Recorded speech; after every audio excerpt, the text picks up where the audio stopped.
6 minutos, 8 o 6 minutos, y vamos a tomar llamada en un ratito a ver cómo estuvo el proceso por su zona, el movimiento, la votación. Todavía no hemos hablado de abstención, pero es alta la abstención. En- Paradójicamente es alta, ¿eh? Yo no he visto números, pero haciendo un cálculo de personas en condición de votar y los votos emitidos, en- yo no sé si me equivoqué mirando pizarra, pero yo lo veía sobre 40. Yo le decía a un amigo ayer, Muy sobre 40, muy sobre 40. cerca de por allá arriba, ¿eh? Yo le decía a un amigo ayer, mira, podría ser de 35. No, no, muchísima gente está votando. A veces hay una sensación de ver muchas personas. Les pasa a los políticos cuando hacen caravana, cuando hacen actividades, que están viendo mucha gente ahí. Sí, pero 3.000, 5.000 personas en una actividad política es mucho. 10.000, 15, una marcha, una cosa bárbara. Entonces la gente, pero ¿y cómo es lo que están hablando de las encuestas? Pero toda esa gente que está moviendo. Sí, hay mucha. En circunstancias se mueven los mismos grupos, pero suponiendo que no sea en teletransportado, transportadas, 10.000, 15.000 personas es muchísima gente. Pero ocurre que para usted ganar en unas elecciones tiene que tener 2 o 3 millones de votos. Y eso sí que es serio. O sea, eso no es juego. Entonces pasa con esto, la abstención es alta. Hay muchísimas circunstancias en la abstención, en desgano. Ayer se hacían análisis en el sentido de que la mayor población votante son los jóvenes, pero ahí es donde hay mayor desidia. O sea, es probable, esto no es un dato sobre estadística, o sea, no tengo datos, pero que Omar haya animado una gran parte del voto joven a participar, ya que ha agregado jóvenes, pero sigue ahí una desidia importante, ¿no? Pregúntenle a Yerlin. No me interesa, no sé quiénes son. A veces usted se encuentra los días previos a las votaciones, gente que dice que quiénes son los que están compitiendo. Después de propaganda que satura, no solo en los medios convencionales, sino también en redes. Entonces, hay una abstención importante y la juventud sigue siendo el sector, el ámbito de mayor abstención, y reitero, probablemente tuviéramos algunos puntos más de abstención sin esa disputa que se creó en el Distrito Nacional entre Omar Fernández y Guillermo Moreno. Ese es un elemento. El presidente Abinader ayer juraba que no intentaría un tercer periodo. Muchos lo han hecho. Él incluso juró que no iría un segundo. Por eso lo mortificaron bastante con las grabaciones donde él decía que para qué un segundo mandato. Danilo juró y perjuró que no iría un segundo y después intentó un tercero. Después dividió el partido. Bueno, Leonel Fernández tuvo oportunidad en el 90, en el 2000, perdón. Recordemos que Amable le dijo que se pusiera los pantalones. No quiso, el candidato fue Danilo Medina. No había impedimento. Luego vino el impedimento y Fernández entrega, no opta en el 12. Danilo es el candidato y bueno, ya dije lo que ocurrió con Danilo Medina y aquellos comportamientos de Balaguer, de que el destino se sacrificaba nuevamente, pero no había tampoco restricción a la reelección. En este caso, nosotros tenemos estatuido estatuimos en la reforma del 16, esa reforma de Danilo Medina solo para ese artículo, de que usted puede ir a una reelección y jamás, nunca más. Y eso es lo que prevalece. De consiguiente, para el presidente Abinader intentar un tercer periodo, tendría que reformar la Constitución. Hay sus sospechas, porque siempre dicen que no y lo hacen, y él ha insistido en una reforma constitucional. Él ha explicado para qué. La oposición le ha reiterado que no hay razones para modificar la Constitución si lo que él quiere es un Ministerio Público Independiente, que ha sido el énfasis que ha colocado el presidente Abinader en él. Incluso se dice, mira, para hacer un Ministerio de Justicia, que ya alguien me dijo, Guillermo es para el Ministerio de Justicia que va. Bueno, el Ministerio de Justicia es un ministro del ámbito judicial. Hay muchas funciones administrativas de justicia que tiene la Procuraduría encima, y la Procuraduría debe ser, como en otros muchos países, de investigación y acusación. Que haya un ministro de Justicia que se encarga de cárceles y se encarga de 1000 cosas. Pero eso es una situación que uno no sabe si esa ley la van a pasar. El presidente Abinader tiene los votos, tiene Congreso para eso. ¿Qué va a pasar con eso? Pero él ha hablado, y anoche habló de la reforma constitucional. Y tiene una visión de cosas que hay que hacer. La Constitución se reformó en el 10. Hay todavía muchas leyes pendientes que no han sido ajustadas. Se ha perdido un tiempo impresionante. El PLD lo pudo hacer del 10 al 20, 10 años. El PRM ha tenido 3 para eso, depositó reforma en el Consejo Económico y Social, allí murió todo aquello, porque recordemos, y nosotros siempre hacemos referencia a esto, la campaña inició en los primeros meses del 20, de una vez. Nos metimos en campaña y candidatos y todo esto, y bueno, ya todo quedó subvertido y fueron imposibles las reformas, y mucho menos el planteamiento de reforma constitucional por la sospecha de que Abinader buscaría permanecer. En este caso, habilitarse. Por eso hubo muchas especulaciones de posibles alegados acuerdos entre Abinader y Danilo Medina, porque te apoyo contra Leonel, todas esas teorías que andan por ahí, te apoyo contra Leonel, entonces apoyo la reforma y quedamos habilitados los dos, todas esas cosas. Iba a decir que no creo que Danilo, pero no voy a decir eso. Porque Danilo, si estuviera habilitado, lo intentara. Hay una locura en eso. Él dice cosas como que no son del Danilo Medina que uno siempre conoció como estratega, como dirigente muy centrado, como organizador. No sé qué le pasó en los últimos años. Pero habrá muchas ojerizas con la posibilidad de una reforma constitucional por el tema de la habilitación del presidente Abinader. Él jura y puede perjurar, y en el ámbito político de reforma constitucional no le van a creer. La oposición no tiene cómo oponerse. Es una dificultad mayor. En el PRM hay muchos aspirantes. Ese es un grave problema que tiene el PRM, porque en sus genes está la vocación fratricida de matarse entre la misma familia. Entonces hay gente en el PRM que no va a ver bien la reforma constitucional porque podría pensar que puede el presidente quedarse. Y ellos tienen sus proyectos. Proyectos de gente que levantó los proyectos antes de las votaciones de ayer. Hay mucha gente perdida que entiende que puede ser candidato presidencial. Y hay un problema con los cargos públicos y los proyectos. Danilo en un momento le dijo a compañeros que aspiraban, mire, haga como hice yo, deme el puesto.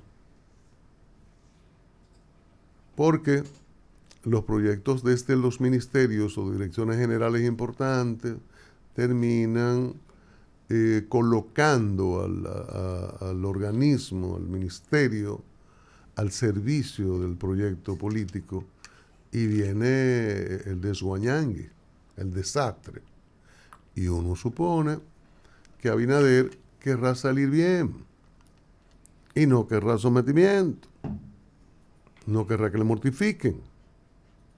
Tratará de dejar a alguien, de apoyar a alguien que tenga posibilidades de triunfo, pero que no esté vinculado o señalado en actos de corrupción y que tampoco le venga a mortificar la vida. Y ya en América Latina hemos visto algunos ejemplos terribles de personas que fueron, bueno, aquí también lo vimos, aquí hay tan lejos, personas apoyadas por el líder y que de repente se viran y se convierten en los principales persecutores de quien le auspició, de quien le apoyó. Entonces, el presidente Abinader tiene muchos retos que tienen que ver con su legado, con hacer obras de trascendencia. Todavía no la hay. Él ha estado administrando crisis. Necesita colocar un sello y obras que le puedan recordar en años. Tiene ese trabajo para la trascendencia.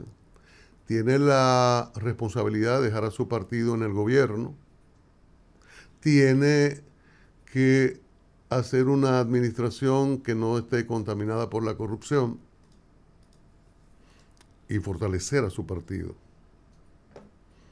Hay gente que tiene proyectos que no va a pensar en trascendencia ni fortalecer partido, ni nada de eso, sino su afán de que quiere ser candidato y quiere ganar. A veces gente que si llegasen a candidatos solo serán candidatos, y hay muchos ejemplos de eso. Entonces hay retos mayores ahí que tiene el presidente Abinader este cuatrienio, que creo que debería comenzar antes de que termine, antes del 16 de agosto, por producir cambios. Hay gente que no puede seguir en posiciones que tiene. Y tiene que ver qué es lo que va a hacer con migración y otras áreas. Quiero mencionarla para que la gente no se ofenda. Pero uno tiene sus valoraciones, supongo que él tendrá su valoración de gestiones, de funcionarios en particular. Pero es ahora, Hay cosas que no tienen que esperar a agosto. Incluso por ahí hay una sección del Diario Libre mencionando los tweaks decretos, los decretos tweaks. Eso en un momento el presidente lo usó. Pero hay que avanzar. Y en la reforma fiscal, que es un tema aparte, eso es ahora. Ahora que hay mucha gente entusiasmada, sí, se van a molestar, sí, se van a decepcionar, sí, se van a quedar, van a protestar y probablemente vayan a la calle y digan que lo traicionaron. Sí, todo eso va a ocurrir, pero hay que hacerla. Y hay que hacerla ahora, este es el momento. Y es un trago realmente amargo, muy amargo. Nadie quiere cargar con eso.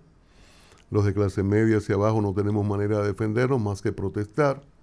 Mientras sí hay sectores empresariales o sectores industriales y comerciales que tienen todos los mecanismos para sabotearla, disminuirla, afectarla, virarla, hacer todo lo que siempre han hecho cuando se plantean cargas impositivas. Bueno, ahí está el informe. Me ha gustado mucho el informe de participación ciudadana. No es tan esperado, porque insisto que estas elecciones, en la medida en que había estos pronósticos, pues han sido casi aburridas, ¿no? Pero lo bueno de esta observación, que es la número 13 de participación ciudadana desde 1994, es que en la medida en que han sido unas elecciones con muy poca competencia, porque insisto, la única competencia real que ha habido en este proceso ha sido el Distrito Nacional y en parte San Juan de la Maguana, y muy poco más. Entonces es bueno que la élite política y económica del país tome como referencia este informe para ver qué es lo que tenemos que mejorar, y que está perfectamente señalado en el informe preliminar, y me estoy refiriendo al de la mañana.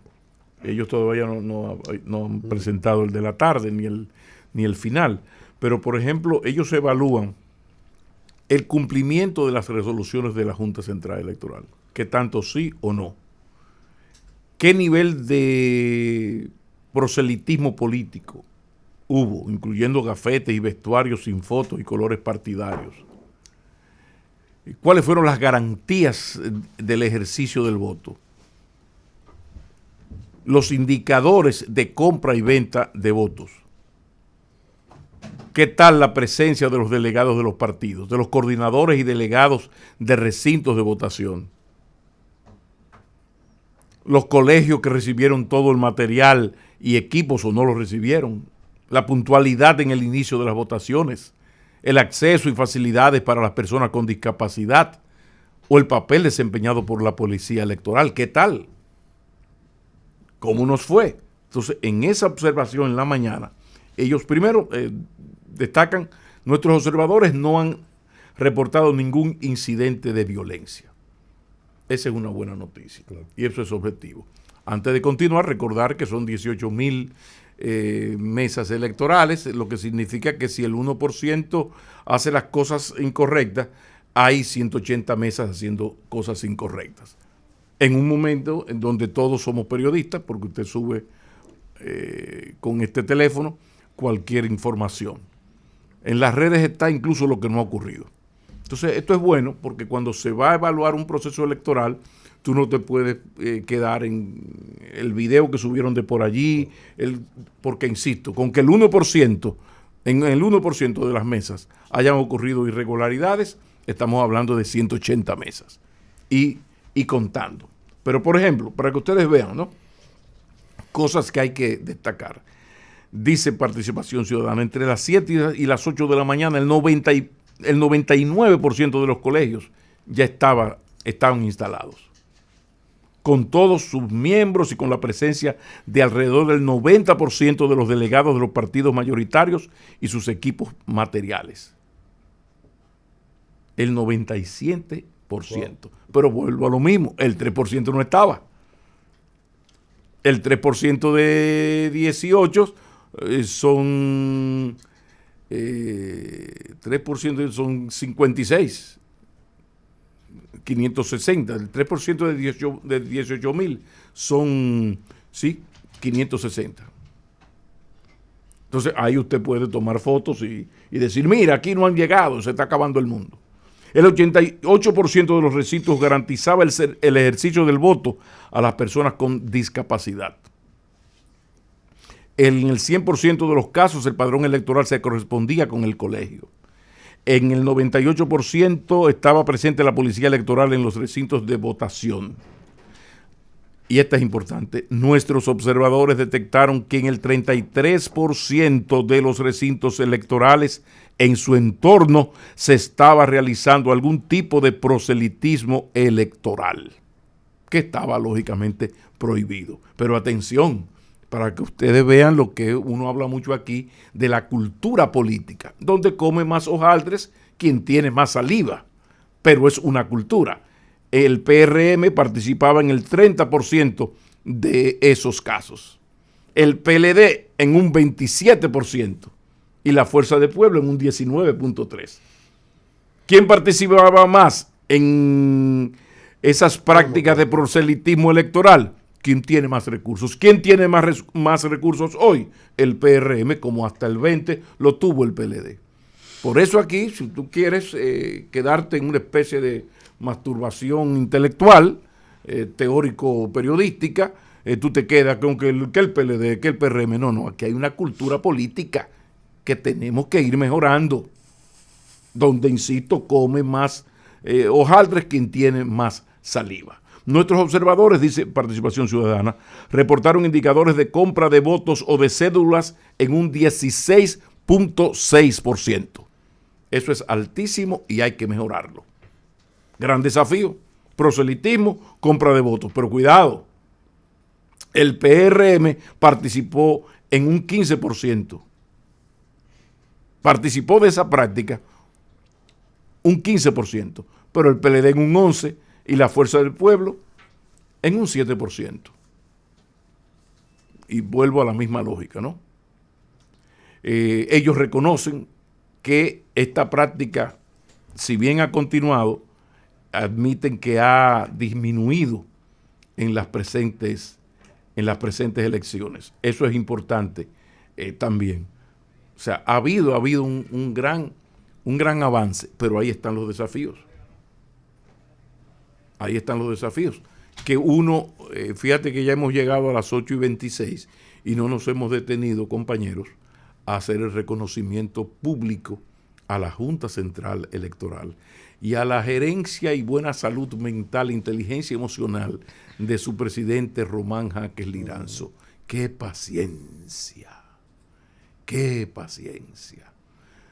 Pero el que es un funcionario público, el que es servidor público, tiene que tener esa paciencia. Si no, quédese de periodista, de sociólogo, agrónomo, abogado, agrimensor, qué sé yo. Hasta abogado. Hasta abogado. Pero la manera inteligente en que este señor manejó a veces cosas que rayan en la necedad, porque hubo cosas que rayaban en la necedad. No, vamos arriba. Resultado de todo esto, ahí está un éxito que, insisto, del pueblo dominicano, pero ahí mismo, al lado del pueblo dominicano, métale a una Junta Central Electoral, que es la que ha logrado que a las 9:30 de la noche todo estaba consumado. Llamó Abel, llamó Lionel, ya todo se tranquiliza.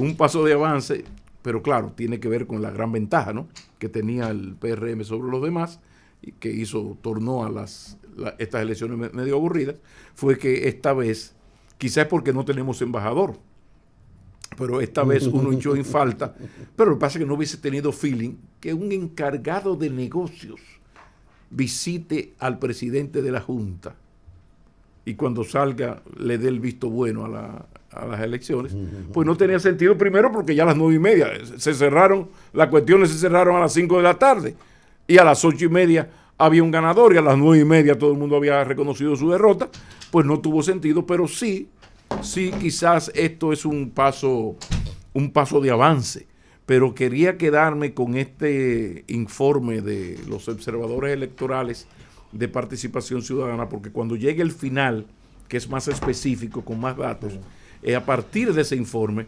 podría servirnos para cuáles cosas tenemos que modificar, perfeccionar, mejorar para unas elecciones en el 2028 que desde ya yo me arriesgo a decir que no van a estar de un solo lado como estuvieron estas. Aprovechamos estos momentos, señores, de forma ceremonial para dar la bienvenida a una persona que llega con muchos moratones, dolorida y todo eso. La bienvenida a Julián Roa.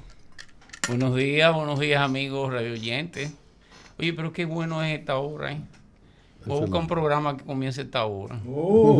Definitivamente. Se lo toca para dormir, ¿verdad? Pero qué bueno es esta hora. Es que todos los días uno no lo derrota en elecciones, uno lo queda paleado. En la política nunca te derrotan, son Eso procesos. Eso no iba, Cristian. Además, si ustedes ven que llegan tarde, porque estoy trabajando para ustedes, ¿no? No, esta vez no. Esta vez no. No era para nosotros, ¿no? No, nada, buenos días a todos. Yo la verdad que me quedé durmiendo. Tuve un día ayer, una jornada tremenda. Pero, nada, ganó la democracia. Vamos a escuchar tu comentario después de la pausa. ¿Y las efemérides cuándo van? No, todo eso vendrá después. El momento es ahora. Diariamente,